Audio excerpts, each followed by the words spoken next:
Hello and welcome. My name is Mark, this is Riffle Shuffle and Roll, and today I'm bringing you a look at the GoSports Tabletop Bowling Alley.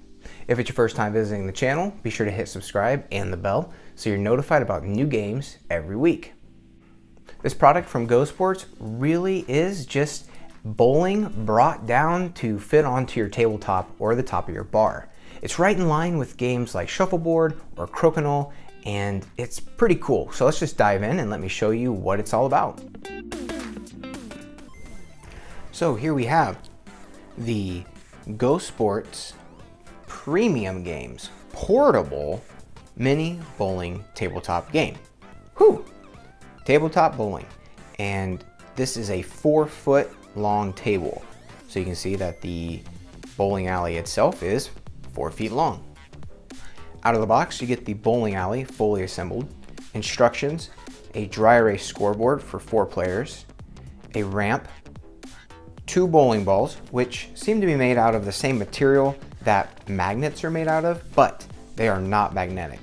Not sure what the material is, but it is very reminiscent of a magnet. The contents say you get 10 bowling pins. I received 11, so I'm not sure if that's an extra bowling pin included or if that was just a miscount when packing up the game.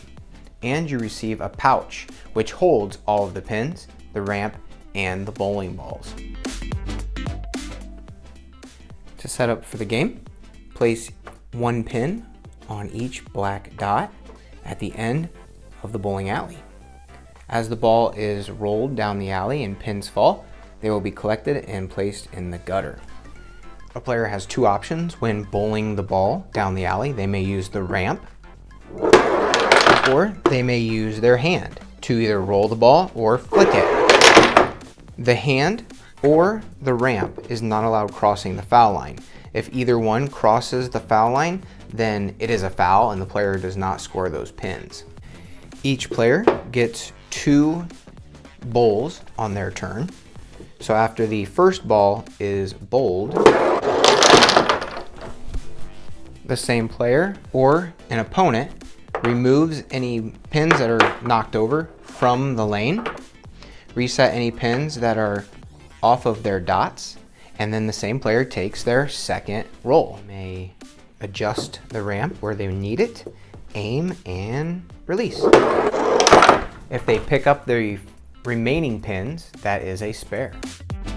To keep score, after the first bowl, the player writes down how many pins they knocked down in this first little box. So they knocked down 9. Whatever pins the player gets on their second turn goes in the second little box. So if the player missed their 10th pin, you would put a 0. And if they picked up their final pin, you would put a line for a spare. Now you can see they offer a nice little scoring guide down here, and the game does use a simplified scoring method. So spares are simply worth 20 points, strikes are simply worth 30. And you can use traditional bowling scoring if you want, but I prefer this simplified version. So here, the score for the frame goes in the top triangle. So this is a spare for 20 points. And then your running total goes in the bottom triangle. So again, I am at 20. And now it would be Christina's turn to bowl. To help keep the game moving, one of the players, or in a 2-player game, the opponent, should set up the pins. This will help save time and keep the game moving at a nice clip. And play like this continues with each player taking their turn. They get 2 rolls per turn. So you can see Christina scored a strike, so she would get 30 points, and her running total is 30.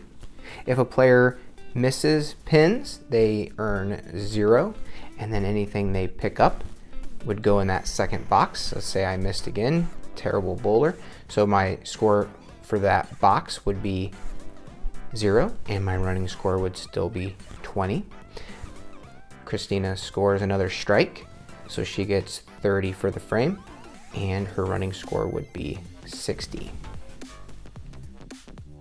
Now you will notice that the 10th frame is missing that third bowl, because if you use the scoring system that they incorporated with the game, you only need 10 frames with 2 shots per frame. And if a player gets, a perfect game, they roll 10 strikes in a row, they still get 300 points. Like I said, I really like the simplified scoring, so you're not doing as much math, because traditional bowling scoring is only calculable by a computer.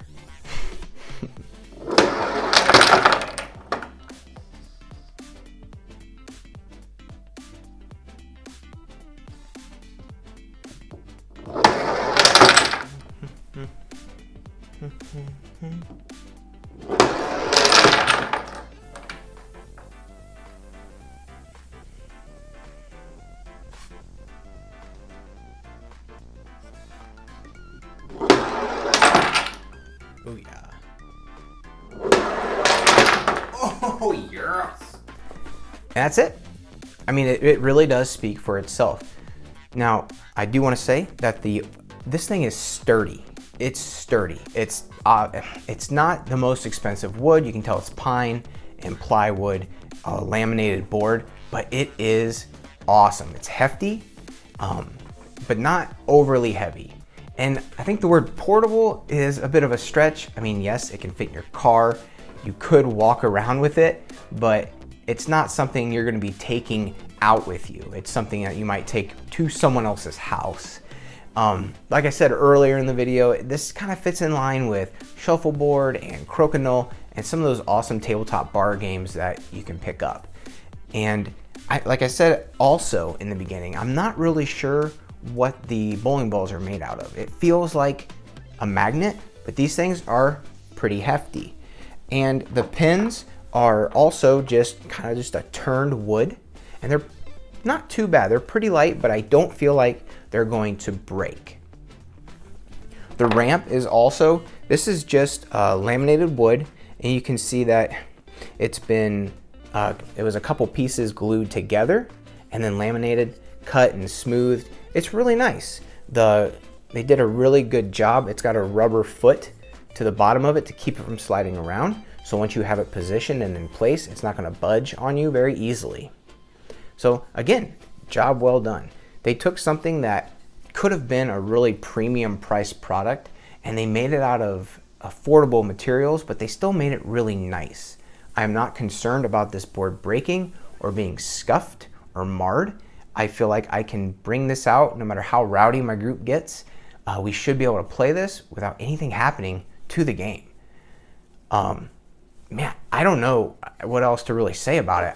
I love how it captures the vibe of bowling, and it even simplified the scoring by just giving spares 20 points and strikes 30 points, because if you use traditional scoring, there's a bit of a math where you continue to get a scoring bonus for each consecutive strike, and then once you don't get a strike, you have to go back and add up your points accordingly. And it's not difficult, but it's not very intuitive either. And the scoring system that they included in this game it's simple, and if you still roll a perfect game, you're going to get 300 points. Perfect. It's genius. So those are my thoughts on this game. This is a must. If you're into tabletop bar style games and you want something more kinesthetic or physical to play with people, this is a must get. That's it for now. Be sure to check the description down below for links to riffleshuffleandroll.com, to Board Game Geek, where you can find my profile and follow my geek lists, and GameRules.com. Thanks so much for watching. Until next time, keep on playing.